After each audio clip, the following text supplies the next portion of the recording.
ISC 2025 এই record গল্পটি কিন্তু একটি গুরুত্বপূর্ণ তালিকায় রয়েছে। সুতরাং মন দিয়ে প্রথম থেকে শেষ পর্যন্ত অবশ্যই শুনবে, কেননা আজকেই কিন্তু আমি গল্পের নামকরণের সার্থকতা তোমাদেরকে বলে দেব। তার সাথে এই গল্পের অর্ধেক আমি সরল ব্যাখ্যা ও বিশ্লেষণ বলবো, এবং বহু তথ্য তোমরা কিন্তু এখান থেকে পাবে লেখক সম্বন্ধে। এমনকি তোমাদের সামনে আমি এমনভাবে গল্পটি তুলে ধরব যে তোমাদের অর্ধেকটা রিভিশন হয়ে যাবে। এবং 11দের জন্য বলছি, কিন্তু খুব মন দিয়ে গল্পটা তোমরা শুনতে থাকবে। খুব শিগগিরই আমি বাকি অর্ধেকটাও নিয়ে আসবো, কিছু প্রশ্ন উত্তর নিয়ে আসবো, এবং প্রশ্ন ও উত্তরের আলাদা পর্বও তোমাদের জন্য নিয়ে আসবো। সুতরাং কোথাও স্কিপ না করে মন দিয়ে শুনবে। আর যারা আমার চ্যানেলে নতুন তারা অবশ্যই সাবস্ক্রাইব করে দেবে, শেয়ার করতেও ভুলবে না।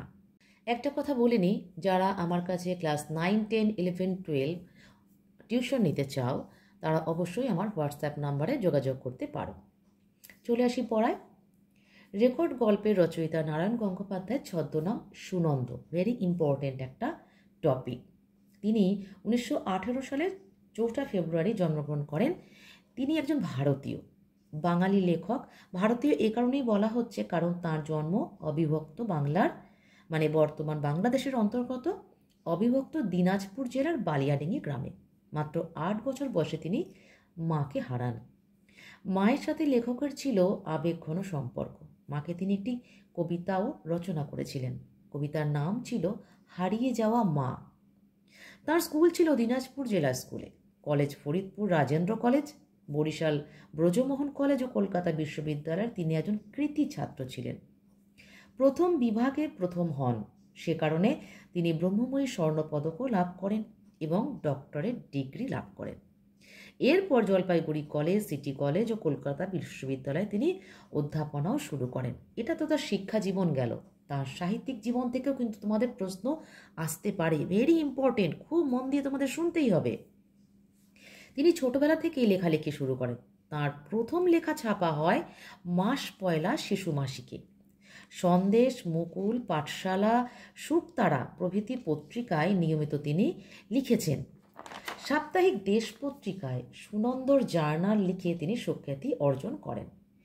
বাঙালির জীবনযাত্রা, সংস্কৃতি, রোজকার সমস্যা ও রাজনীতি নিয়ে লেখা নিয়মিত এই জার্নাল অত্যন্ত জনপ্রিয় ছিল বাঙালি পাঠকের কাছে। বড়দের জন্য আনন্দবাজার, বিচিত্রা, শনিবারের চিঠি ও চতুরঙ্গে লেখালেখি করেন। তাঁর সাহিত্য জীবন শুরু হয় কাব্যচর্চা দিয়ে। পরে তিনি গল্প, উপন্যাস লিখতেও শুরু করেন। বড়দের জন্য প্রথম প্রকাশিত উপনিবেশ ছাপা হয় মাসিক ভারতবর্ষে। এই যে শিশু মাসিকে, তারপর মাসিক ভারতবর্ষে, এগুলো কিন্তু খুব মনে রাখার বিষয়, কারণ টুকরো টুকরো এরকম রিলেটেড প্রশ্ন কিন্তু তোমাদের আসতে পারে, কারণ তোমরা কিন্তু এইচএস, আইএসসি। আচ্ছা, যেটি এইমাত্র বললাম মাসিক ভারতবর্ষে, সেটি গ্রন্থাগারে প্রকাশিত হয় 1943 সালে। তার সাহিত্যে রচনার একটি বড় অংশ জুড়ে রয়েছে কিশোর সাহিত্য। এছাড়াও শিশুদের জন্য তিনি অজস্র গল্প লিখেছেন, মানে ছোট গল্প লিখেছেন। তাঁর রচিত টেনিদা চরিত্রটি এক অনবদ্য সৃষ্টি, যা পাঠক সমাজে বা শিশুদের কাছে অমর হয়ে আছে। এবার নারায়ণ গঙ্গোপাধ্যায়ের যে রচনাগুলোকে ভাগ করা হয়েছে, ধরো জার্নাল ধর্মী রচনা, তাঁর উপন্যাস, তাঁর কিশোর গ্রন্থ, গবেষণা গ্রন্থ, নাটক, ছোট গল্প, এগুলোকে আমি পর্যায়ক্রমে ভাগ ভাগ করেছি এবং তার মধ্যে কিছু কিছু নাম তোমাদের সামনে তুলে ধরবো, যেগুলো কিন্তু এই পরীক্ষায় কিন্তু ছোট্ট ছোট্ট কোশ্চেন, 1 নাম্বার, হাফ নাম্বার এভাবে আসতে পারে। সুতরাং অবশ্যই সেগুলোকে শুনে নাও। প্রথম যে জার্নাল ধর্মী রচনা তোমরা লিখে নিতে পারো: লেখক নামা, চলচ্চিত্র চিন্তা, শিউলির মৃত্যু, টিউটোরিয়াল হোম, দোললীলা, আত্মিক অবসাদ। তাঁর রচিত কিছু উপন্যাস দেখো: উপনিবেশ, এটা 3টে খণ্ডে ছিল। তিমির তীর্থ 1944, মন্ত্রমুখর 1945, স্বর্ণসীতা 1946, সূর্য সারথী 1948, বৈতালিক 1948, ট্রফি 1949। এবার তার কিছু কিশোর গ্রন্থে যাচ্ছি। আমি সালগুলো আর বলছি না, কারণ তোমাদের কোনো প্রয়োজন নেই, মনে রাখতে পারবে না, দরকারও নেই, শুধু নামটুকু ঠিকঠাক লিখে দিতে হবে। কিশোর গ্রন্থগুলো কি কি? সপ্তকাণ্ড, ছুটির অবকাশ, কম্বল নিরুদ্দেশ, টেনিদার গল্প, পটলডাঙার টেনিদা, পঞ্চাননের হাতি, টেনিদা এবং ভুতুড়ে কামড়া টেনিদার কাণ্ড কারখানা।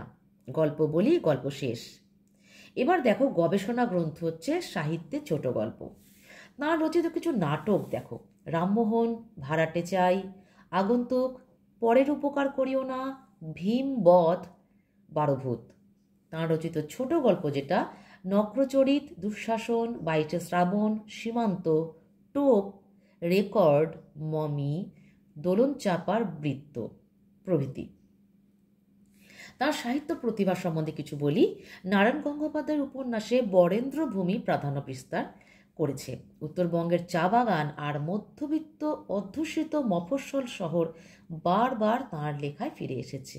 আর এসেছে কলকাতার জটিল ও বিচিত্র নাগরিক জীবন।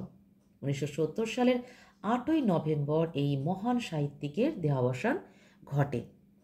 এবার চলে আসছি রেকর্ড গল্পে। রেকর্ড মানে কি? যেটা বলা হয়নি সেটা হচ্ছে তাঁর কিছু পুরস্কার। তিনি আনন্দ পুরস্কার পেয়েছিলেন 1964 সালে, বসুমতী সাহিত্য পুরস্কার 1968 সালে, আর ব্রহ্মময়ী স্বর্ণপদক আমি এর আগে বলেই দিয়েছি। এবার দেখো রেকর্ড কথাটির অনেক মানে হয়।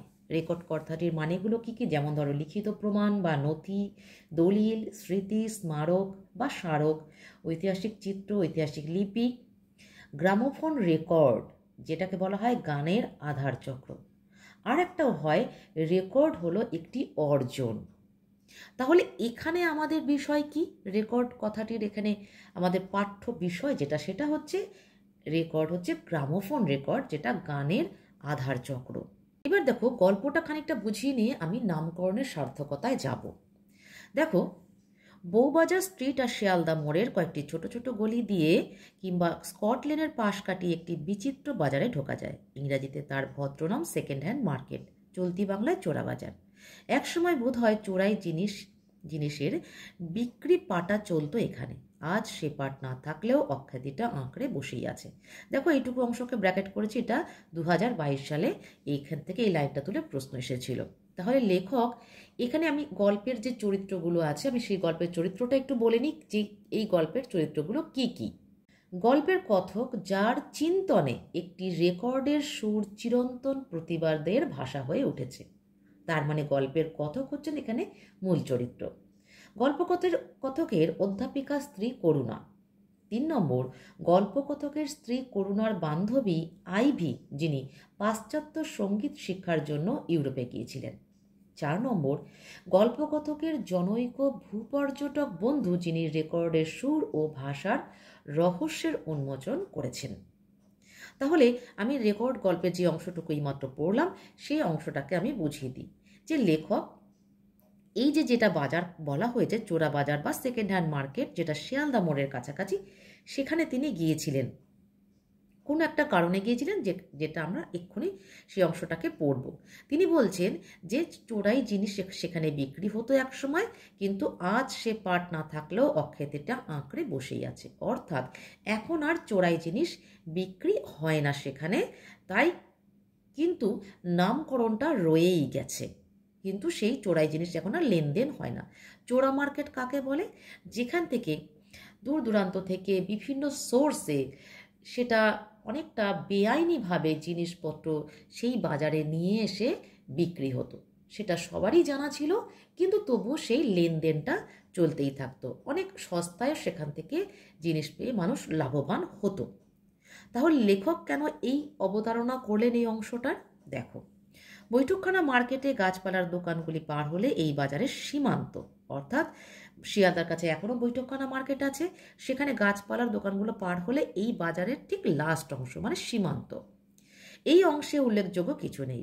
নতুন পুরনো প্রচুর সস্তা জুতো, সোলার শ্যাট, ইলেকট্রিক হিটার, তাপ্পি মারা স্টোভ, আর লাল হয়ে যাওয়া 10-12 আনা সেরের চিংড়ি মাছ, অর্থাৎ কাঁচামালও পাওয়া যাচ্ছে। কাঁচামাল কোনটা? না এই যে 10-12 আনা সেরের চিংড়ি মাছ যেটা বলা হচ্ছে, যেটা লাল হয়ে গেছে, মানে প্রায় নষ্ট হওয়ার মতন।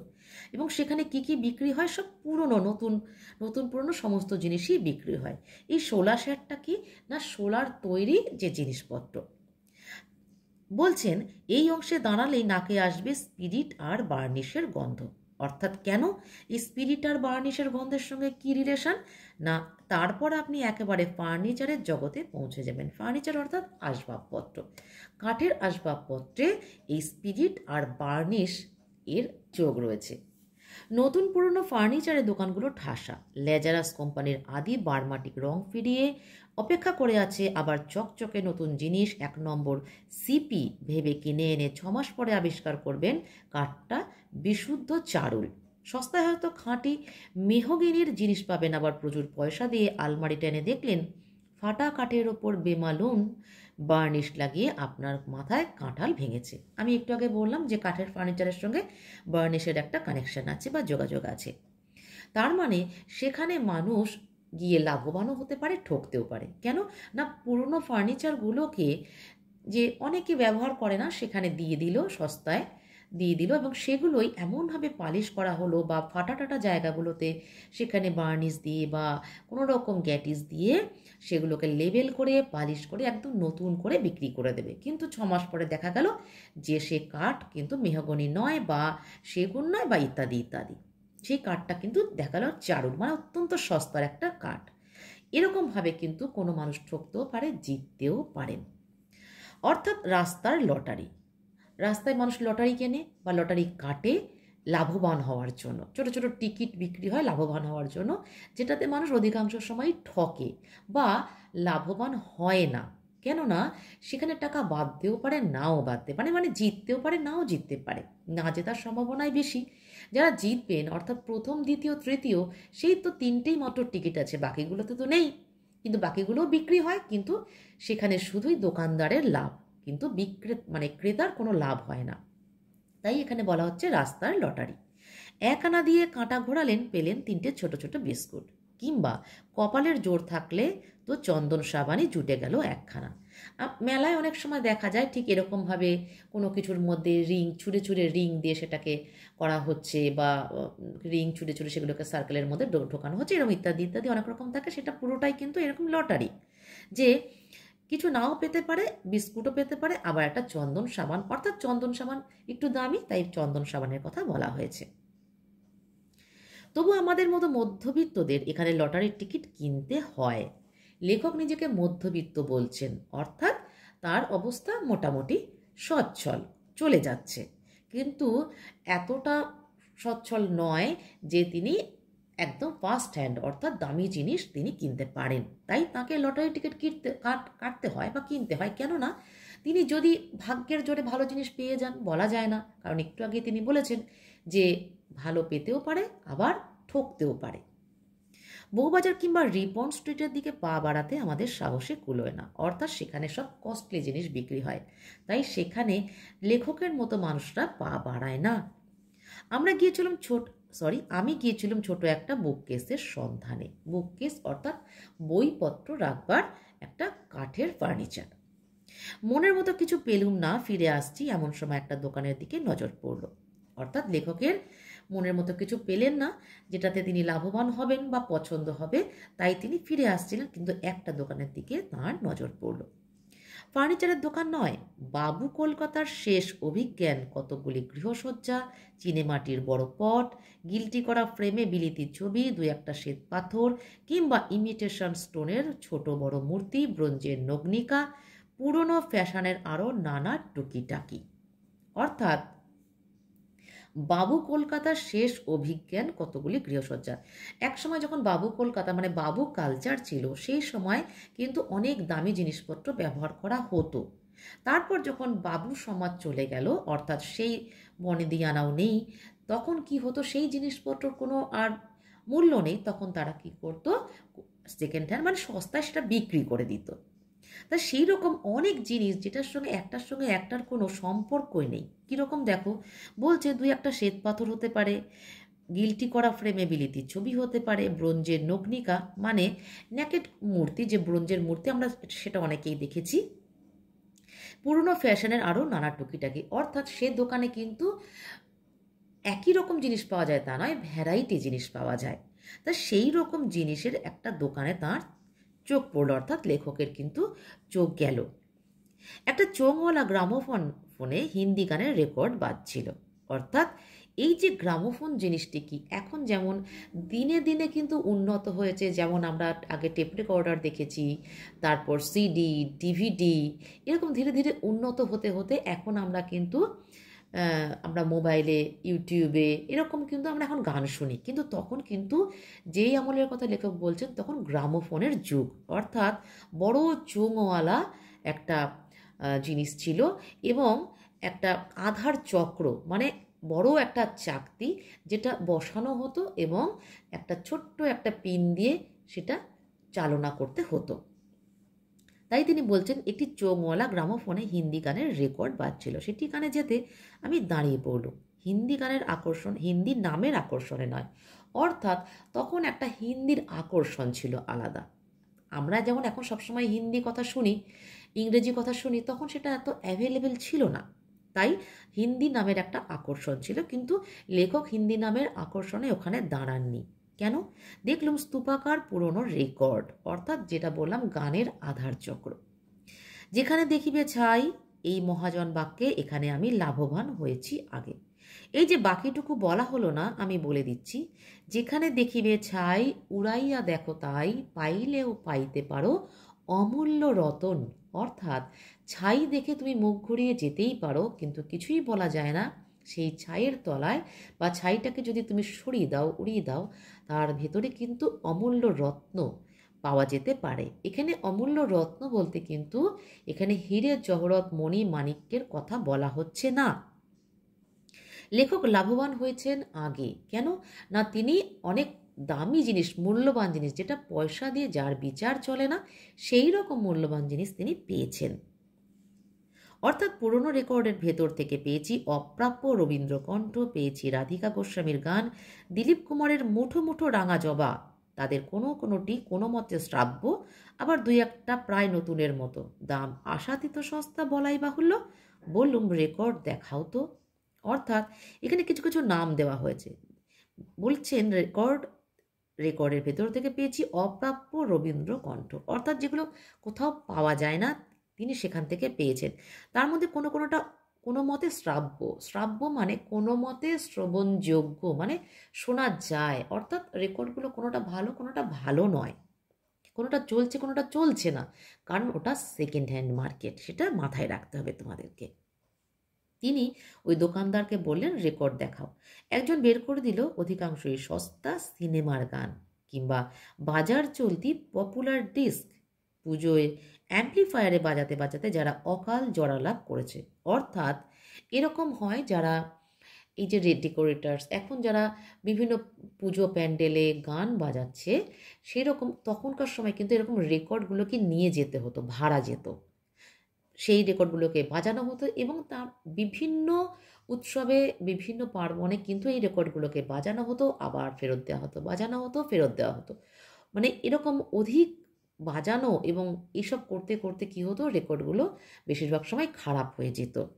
তাই তিনি বলছেন যে পুজোয় অ্যাম্প্লিফায়ার, এটা কিন্তু বলছেন তিনি পুজোর সময় বাজানো হতো, এবং বাজাতে বাজাতে যারা অকাল জরা লাভ করেছে। জরা মানে বার্ধক্য। বার্ধক্য এলে মানুষের শরীরে যখন বার্ধক্য আসে বা বুড়ো হয়ে যায়, মানুষ যেমন চলতে পারে না, যে কোনো প্রাণী যেমন চলতে পারে না, তেমনি ওই রেকর্ডগুলোতেও কিন্তু বার্ধক্য এসেছে, তাই তারা ভালো করে বাজে না, এটাই বলা হয়েছে।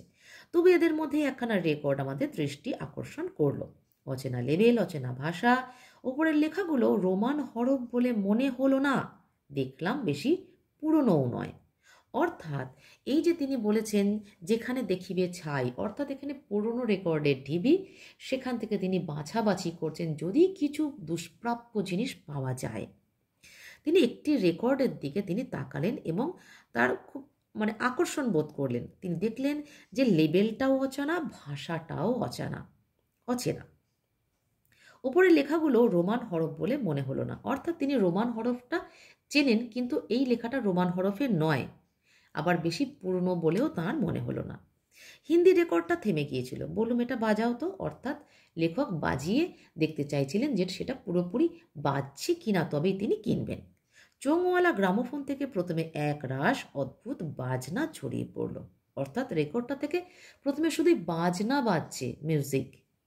এ ধরনের বাজনা এর আগে কখনো শুনিনি। একটা ড্রাম বাজছে, গিটারও আছে বোধ হয়, কিন্তু আরও কি কি যেন আছে আমার বোধগম্য হলো না।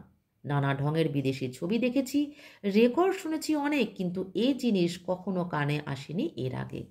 অর্থাৎ রেকর্ডটা নিয়ে তিনি কৌতূহলী হয়ে পড়লেন যে যেহেতু তিনি লেখক, তাই তার এই ভাষা নিয়ে, গান নিয়ে তার চর্চা হতে থাকে। কিন্তু এই রেকর্ডটা শুনে তিনি অবাক হলেন যে এর ভাষা, এর বাজনা তিনি আগে কখনো শোনেননি, অথচ কেমন যেন একটা তার মনে হচ্ছে, একটা অনুভূতি হচ্ছে। সেই বাজনাগুলো বাজার পরে কি হলো, তারপর গান। নারী পুরুষের 4-5টি কণ্ঠ আছে মনে হলো। যেমন অদ্ভুত বাজনা, তেমনি অদ্ভুত সুর। কেন জানি না কোথায় রক্তের মধ্যে দোলা লেগে গেল। যদিও এ সুর একেবারে অচেনা, তবু মনে হতে লাগলো এ যেন আমি কবে কোথায় শুনেছিলুম। উল্টো পিঠেও একই জিনিস, একটা গানকেই গাওয়া হয়েছে। অর্থাৎ তোমাদের কিছু কিছু জিনিস ভীষণ ইম্পর্টেন্ট, মানে ইম্পর্টেন্সই দিতে হবে বিষয়গুলোকে। যেমন লেখক একটা বুক কেসের সন্ধানে গিয়েছেন, এটা একটা বিষয়। লেখকের খুব আকর্ষণে এসেছে একটি রেকর্ড, এটা একটা ইম্পর্টেন্ট বিষয়। এবং গানটি তার কাছে আকর্ষণীয় বোধ হলো, অথচ তার সুর ভাষা কিছুই তিনি বুঝতে পারছেন না, এটাও একটা ইম্পর্টেন্ট তথ্য, মানে গুরুত্বপূর্ণ। এবং সেই গান কারা কজন গাইছে না, 4-5 জন নারী পুরুষের কণ্ঠ, এটাও একটা গুরুত্বপূর্ণ তথ্য। এইভাবে তোমরা গল্পটাকে পর্যায়ক্রমে মনে রাখবে যে কোন কোন পয়েন্ট ধরে ধরে প্রশ্ন হতে পারে এবং কোন কোন পয়েন্টকে আমাদের অবশ্যই মনে রাখতে হবে। এবং এই অদ্ভুত সুরটা লেখকের মনে দোলা লেগে গেল, দোলা দিয়ে যাচ্ছে। সুরটা অচেনা, গান অচেনা, অথচ এই গানটা কোথায় যেন মনে হচ্ছে লেখক তিনি শুনেছেন। তিনি দোকানদারকে জিজ্ঞাসা করলেন, কোথায় পেলে এ রেকর্ড? জবাব এলো, চৌরঙ্গি অঞ্চলে ওদের যে এজেন্ট আছে সে এনে দিয়েছে। এ কোন ভাষা? বিহারি মুসলমান। দোকানদার হেসে বলল, ক্যা মালুম, অর্থাৎ কি করে জানবো। তার মানে সে বিহারি এবং মুসলমান, সে বাংলা ভাষা জানে না, তাই সে হিন্দি ভাষায় বলছে যে আমি কি করে জানবো কোথায় পাওয়া গেছে। না, চৌরঙ্গি অঞ্চলে ওদের যে এজেন্ট আছে, অর্থাৎ সেকেন্ড হ্যান্ড জিনিসগুলো যারা দিয়ে যায় তাদেরকে এজেন্ট বলা হচ্ছে। এবং ভাষাটাও লেখকের জানা নেই এবং সেই বিক্রেতারও জানা নেই। 12 আনা পয়সা দিয়ে রেকর্ডখানা আমি সংগ্রহ করে নিয়ে এলাম, এটাও কিন্তু একটা গুরুত্বপূর্ণ তথ্য মনে রাখার জন্য। দর করলে হয়তো আরও সস্তায় হতো, কিন্তু কেমন যেন মনে হলো দরাদরি করে খেলো করবার মতো গান এ নয়। দেখো, 12 আনা পয়সা তখনকার দিনে যথেষ্ট দামি। যদিও এটা সেকেন্ড হ্যান্ড, লেখক সেটা কিনতে পারছেন লেখকের সাধ্যের মধ্যে, কিন্তু অনেক গরিবের কাছেই 12 আনা বা দরিদ্রদের কাছে 12 আনা পয়সার কিন্তু যথেষ্ট মূল্য রয়েছে। দর করলে মানে বার্গেনিং করলে হয়তো তিনি আরও সস্তায় পেতেন, হয়তো 8 আনায় পেতেন কি 4 আনায় পেতেন, কিছুই বলা যায় না। কিন্তু কেমন যেন মনে হলো দরাদরি করলে, যদি বার্গেনিং করেন তিনি, তাহলে তাকে ছোট করা হয়। অর্থাৎ তিনি গানটার ভাষা বুঝতে পারছেন না, কিন্তু গানটা তার কাছে বা গানের সুর তার কাছে যথেষ্ট মূল্যবান বলে বোধ হলো। বাড়ি ফিরে মেশিনে দিয়েছি, আমার স্ত্রী করুণা উঠে এলো পড়ার টেবিল থেকে। এখানে তার স্ত্রী অর্থাৎ এই চরিত্রটার প্রবেশ হলো। তার স্ত্রীর নাম কি? করুণা। তিনি পড়ার টেবিলে বসেছিলেন এবং তিনি সেখান থেকে উঠে এলেন। নতুন অধ্যাপনায় ঢুকেছে, অর্থাৎ তিনি কলেজে পড়ান এবং তিনি নতুন সেখানে জয়েন করেছেন। কলেজের ছাত্রীদের চাইতে পড়ার তাগিদ তার নিজের বেশি। ভুরু কুঁচকে বললে, এ আবার কি? অর্থাৎ তিনি এত পড়াশোনা করেন যে কলেজের ছাত্রীদের থেকে তিনিই বেশি পড়েন বলে লেখকের মনে হলো। তিনি ভুরু কুচকালেন, অর্থাৎ তিনি একটু বিরক্ত হলেন যে এ আবার কি। বললাম, দেখতেই পাচ্ছ রেকর্ড বাজাচ্ছি। কি বিটকেল বাজনা রে বাপু, এ কাদের গান? জানি না। জানো না তো আনলে কেন?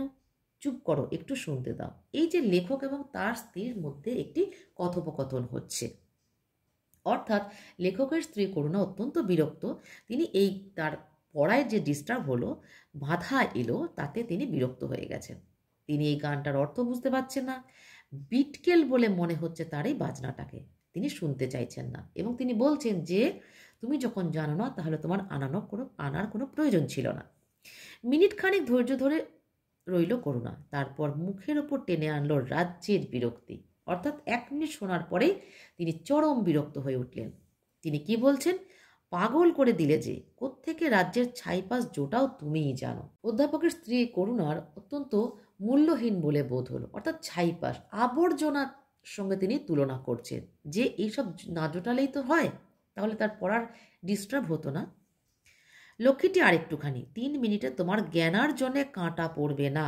লক্ষ্মীটি অর্থাৎ তিনি রিকোয়েস্ট করছেন অনুনয়ের সাথে যে 3 মিনিটে এমন কিছু তোমার ক্ষতি সাধন হবে না যে আমি একটু শুনতে পারবো না।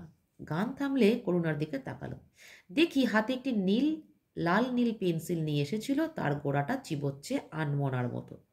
খুব খারাপ লাগলো করুণা। অর্থাৎ 3 মিনিট পরে, মানে 1 মিনিট পরে করুণার যে বিরক্তি এসেছিল, 3 মিনিট পরে কিন্তু করুণার আর সেই বিরক্তি নেই। লেখক দেখলেন করুণা আনমনে অন্যমনস্ক হয়ে পেন্সিলের গোড়াটা চিবোচ্ছে। লেখক প্রশ্ন করলেন তার কি খুব খারাপ লেগেছিল, তিনি জানতে চাইছেন। করুণা একটু চুপ করে রইল, বলল না খারাপ লাগলো না, কিন্তু মন খারাপ হয়ে গেল, পড়াটা নষ্ট করে দিলে আমার। কেন? ভারী আশ্চর্য লাগলো সুরটা, মনে হলো কবে যেন কোথায় শুনেছি। বললুম ঠিক তাই, আমারও অমনি মনে হয়েছিল। অর্থাৎ 1 মিনিট পরে করুণার যে বিরক্তি, 3 মিনিট পরে করুণার সেই বিরক্তি আর থাকলো না। কিন্তু করুণার একটা অন্যমনস্ক ভাব এলো, পড়াটা নষ্ট হয়ে গেল, সে আর পড়ায় মনোযোগ দিতে পারছেন না, কিন্তু মনটাও তার খারাপ হয়ে গেল। অর্থাৎ সুরটা দুজনেরই খুব আশ্চর্য মনে হলো। কবে কোথায় শুনেছেন তারা দুজনেই, কিন্তু মনে পড়ছে না। লেখক বললেন তিনি যখন দোকানে শুনেছিলেন তখনও তার তাই মনে হয়েছিল। করুণা আস্তে আস্তে নিজের পড়ার টেবিলে গিয়ে বসলো, মেশিনটা তুলে রেখে দেখি ও পড়ছে না, একটা ব্লটিং প্যাডের ওপর নীল পেন্সিলের আঁচড় টানছে। অর্থাৎ করুণার যে অ্যাক্টিভিটিগুলো হচ্ছে সবই অন্যমনস্কভাবে হচ্ছে।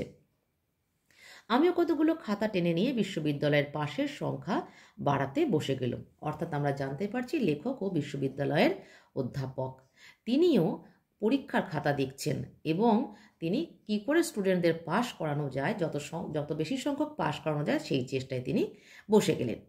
কিন্তু একটা খাতাতেও মন দিতে পারছি না। দোকান ভরে ওই বিচিত্র বাজনা আর গানের সুর বেজে চলেছে। কোথায় শুনেছি, কবে শুনেছি, কিন্তু কিছুতেই ধরা যাচ্ছে না। অর্থাৎ লেখকের স্ত্রী এবং লেখক দুজনেরই একই মানসিক স্থিতি। তাদের কারোরই ঠিকঠাক তারা মনে করতে পারছেন না যে কি করে, কোথায়, কবে তারা শুনেছেন। করুণা যেন আমারই ভাবনার সূত্র টেনে বলল, এ কি কাণ্ড করলে বলো তো? কি হলো আবার? ওই রেকর্ডটা ভারী অস্বস্তি লাগছে, যেন খুব চেনা, যেন। করুণা গুনগুন করে 2-3টে সুর ভাঁজল, তারপর বিরক্ত হয়ে বলল, না কিছুতেই মনে করতে পারছি না। আচ্ছা পাগলামি ধরিয়ে দিলে, যা হোক, দিলে পড়াটা শেষ করে। অর্থাৎ দুজনের মধ্যে কথোপকথন হচ্ছে ওই রেকর্ডটা নিয়ে। দুজনের মধ্যেই একটা ভয়ঙ্কর ভয়ঙ্কর অস্বস্তি লাগছে। মোট কথা ওই রেকর্ডখানা আমাদের দুজনের সন্ধ্যাকেই আচ্ছন্ন করে রাখলো। অর্থাৎ ওই রেকর্ডটা দুজনের মনকে এমনভাবে ভাবিত করে রেখেছে যে তারা আচ্ছন্ন হয়ে রয়েছে একই ভাবনায়। দুজনেই তারা খুঁজেই চলেছে, অনুসন্ধান করে চলেছে ভেতরে ভেতরে, কিন্তু কিছুতেই তারা মনে করতে পারছেন না। মোট কথা ওই রেকর্ডখানা আমাদের দুজনের সন্ধ্যাকেই আচ্ছন্ন করে রাখলো। এ একটা বিরক্তিকর মানসিক অবস্থা। খুব চেনা মানুষের নাম মনে করতে না পারলে, চাবির গোছা এইমাত্র কোথাও রেখে তারপর আর খুঁজে না পেলে যেমন একটা ছটফটানি জেগে ওঠে, ঠিক সেই রকম আমাদেরও এরকম অনেক সময় হয় যে একটা গুরুত্বপূর্ণ জিনিস কোথাও রেখেছি বা একটা সামান্য জিনিসও কোথাও রেখেছি, কিন্তু আর খুঁজে পাচ্ছি না, কিন্তু মনে পড়ছে অথচ আমরা খুঁজে পাচ্ছি না। কীরকম একটা অস্বস্তিকর অবস্থা, সেটা ঠিক এই লেখক এবং তার স্ত্রী করুণার এই অবস্থা হয়েছে। তারা বুঝতে পারছেন এই গান, এই সুর তাদের অত্যন্ত চেনা, অথচ কিছুতেই মনে করতে পারছেন না যে কি গান, কি সুর, বা তার ভাষা কি। রাতে খেতে বসে করুণা বলল, মনে পড়েছে। আমি চোখ মেলে তাকালুম। ছোটবেলায় তখন আসামে ছিলুম, তখন খাসিয়াদের নাচের সঙ্গে যেন ওই রকম গান। লেখক বললেন, খাসিয়াদের গান? করুণা একটু বিভ্রান্ত হলো যেন। তারপর মাথা নেড়ে বলে, না না, খাসিয়াদের নাচও নয়, ঠিক কি যেন। একটু চুপ করে থেকে বললে, বর্ষার ব্রহ্মপুত্রের ডাক শুনেছ কখনো? পাহাড় ভেঙে নেমে আসে, বড় বড় গাছগুলিকে স্রোতের টানে কুটোর মতো ভাসিয়ে নেয়। দূরের পাহাড়ে হাতি গর্জে গর্জে ওঠে। তখন নাগাদের ঢাকের আওয়াজ। বলতে বলতে হতাশভাবে চুপ করে গেল করুণা। কি জানি, অর্থাৎ হঠাৎ করুণার মনে হলো যে তিনি যখন আসামে ছিলেন তখন খাসিয়াদের নাচের সঙ্গে তিনি যেন ওই রকম ধরনের গান শুনেছেন। এই খাসিয়া কারা?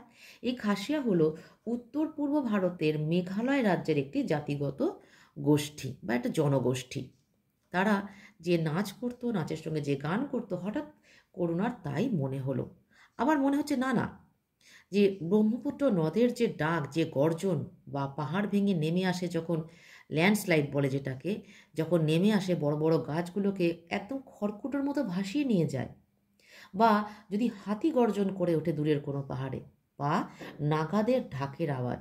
এই নাগারা হচ্ছে একটা জনজাতি। এত কিছু বলার পরেও করুণা হতাশভাবে বলল, কি জানি, অর্থাৎ এরপরেও করুণার মনে হচ্ছে না, এর কোনোটাই নয়। এই পর্যন্ত থাকবে আজকের পড়া। এখন আমি বলে দেব গল্পের নামকরণের সার্থকতা। খুব মন দিয়ে প্রথম থেকে শেষ পর্যন্ত অবশ্যই শুনে নাও, ভীষণ কাজে লাগবে। রেকর্ড গল্পের নামকরণের সার্থকতা আলোচনা করো। সাহিত্যের যে কোনো শাখায় নামকরণ একটি অত্যন্ত গুরুত্বপূর্ণ বিষয়, কেননা বিষয়ের নামকরণের মধ্যে দিয়ে আমরা তার কেন্দ্রীয় বক্তব্য সম্বন্ধে একটা ধারণা করতে পারি। সাহিত্যে নামকরণের 3টি রীতি আছে: বিষয় কেন্দ্রিক, চরিত্র কেন্দ্রিক ও ব্যঞ্জনাধর্মী। আলোচ্য রেকর্ড গল্পটি বিষয় বা বস্তু কেন্দ্রিক। রেকর্ড শব্দটি বহুল অর্থে ব্যবহৃত হয়ে থাকে, যেমন কোনো কিছুকে এমনভাবে সংরক্ষণ করা যাতে এর স্থায়ী প্রমাণ থাকে। আবার রেকর্ড হলো একটি অর্জন যা সেরা বা সর্বোচ্চ পরিমাণ, সাক্ষ্য প্রমাণ, দলিল, দস্তাবেজ ইত্যাদি হিসাবেও ব্যবহার হয়ে থাকে। আলোচ্য গল্পের রেকর্ড নামটি ব্যবহার হয়েছে একটি গ্রামোফোন রেকর্ডকে নিয়ে, যা কিনা স্থায়ীভাবে সঙ্গীত বা শব্দ ধারণ করতে সক্ষম। লেখক নারায়ণ গঙ্গোপাধ্যায় একটি রেকর্ড সংগ্রহ করেন শিয়ালদা মোড় ও বউবাজার স্ট্রিটের কয়েকটি ছোট ছোট গলি দিয়ে একটি বিচিত্র বাজার থেকে, যাকে সেকেন্ড হ্যান্ড মার্কেট বা চোরা বাজার বলা হয়ে থাকে। আলোচ্য রেকর্ড গল্পটিকে একটি ভাবাশ্রয়ী গল্প হিসেবে উল্লেখ করা যায়। কোনো একটি রচনাকে গল্পের অবয়ব দিতে গেলে যতটুকু ঘটনা বিন্যাস প্রয়োজন শুধু ততটুকুই আছে। অন্তর্নিহিত ভাব সমৃদ্ধিতেই গল্পটি পূর্ণতা পেয়েছে। ভাষা না বুঝলেও শুধুমাত্র রেকর্ডটির সুর শুনে লেখক ও তাঁর স্ত্রী অদ্ভুত ভাবনার অনুভূতিতে আচ্ছন্ন হয়েছেন। নানা রকম কল্পনা চলেছে মনের ভিতরে সেই সুরটিকে আশ্রয় করে। নানা জাগতিক বিষয়বস্তু ও পরিবেশের উপস্থিতি এই অনুভূতিকে আরও গাঢ় করে তুলেছে। সে অনুভূতি যেমন প্রবল তেমনি গাম্ভীর্যপূর্ণ। বহু অনুসন্ধানের পর লেখকের জনৈক ভূপর্যটক বন্ধু সমস্যার সমাধান করলেন। ইউরোপের একটি ছোট্ট দেশের নাম করলেন পর্যটক। নাৎসি অধিকারের সময় এই রেকর্ডটি ছিল সেখানকার মুক্তিযোদ্ধাদের গান। হিটলারের গোয়েন্দারা দাবি করেছিল এর প্রত্যেকটি কপি, এর অরিজিনাল, এর প্রত্যেক শিল্পীকে তারা মেরে ফেলেছে। এই রেকর্ড গোপনে তৈরি হয়েছিল, গোপনে বিলি হয়েছিল সামান্য সংখ্যায়। লেখক ও তাঁর স্ত্রী করুণা যখন রেকর্ডের সুরের অনুভূতিতে প্রবলভাবে আচ্ছন্ন, আর সেই রেকর্ডের সুরে সঙ্গীতে নাৎসি বিরোধী আত্মবিসর্জনকারী প্রতিবাদী সুর কলকাতার রাস্তায় আক্রান্ত ছাত্র মিছিলের সংগ্রামী সুরের সঙ্গে মিশে যায়, তখন এর সার্বজনীনতা পাঠক মনে এক গভীর মানবিক অনুভূতি ও উপলব্ধির সঞ্চার করে। গল্পের সমাপ্তিতে লেখক জানালেন, দেশে দেশে কালে কালে এ সুর এক, জানতুম, আমরাও এ সুরকে জানতুম, ঘুমন্ত রক্তের মধ্যে তলিয়েছিল বলেই এতদিন চিনতে পারিনি। হুবহু বইয়ের লাইন তুলে ধরা হয়েছে এখানে। এটাই স্বাভাবিক। অভ্যস্ত জীবনের গতানুগতিকতায় মানুষ বিস্মৃত হয়, মনের চাহিদাগুলি সুপ্তাবস্থায় চলে যায়। সত্যকে জানার আকুল আকাঙ্ক্ষা মানুষকে তার গন্তব্যে পৌঁছতে সাহায্য করবেই, যেমন হয়েছিল লেখক ও তাঁর স্ত্রীর মধ্যে। পরিশেষে বলা যায়, রেকর্ডটিকে ঘিরেই গল্পের শুরু থেকে শেষ পর্যন্ত ঘটনা আবর্তিত হয়েছে। রেকর্ডের সুরের রহস্য ঘনীভূত হতে হতে গল্পের প্রায় শেষে চূড়ান্ত পর্যায়ে সেই রহস্যের উন্মোচন ঘটেছে। গল্পের ধারাবাহিকতা কোথাও এতটুকু ক্ষুণ্ণ না করে অত্যন্ত স্বাভাবিকতা বজায় রেখে গল্পের পরিসমাপ্তি ঘটেছে। সমস্ত দিক দিয়ে বিচার করলে দেখা যায় যে রেকর্ড নামকরণটি যথার্থভাবে সার্থক হয়েছে। আজকের ভিডিও এ পর্যন্তই। যদি কোনো প্রয়োজন থাকে অবশ্যই আমাকে কমেন্ট বক্সে জানাতে পারো। মন দিয়ে পড়াশোনা করো, পরীক্ষা দাও, ভালো থেকো।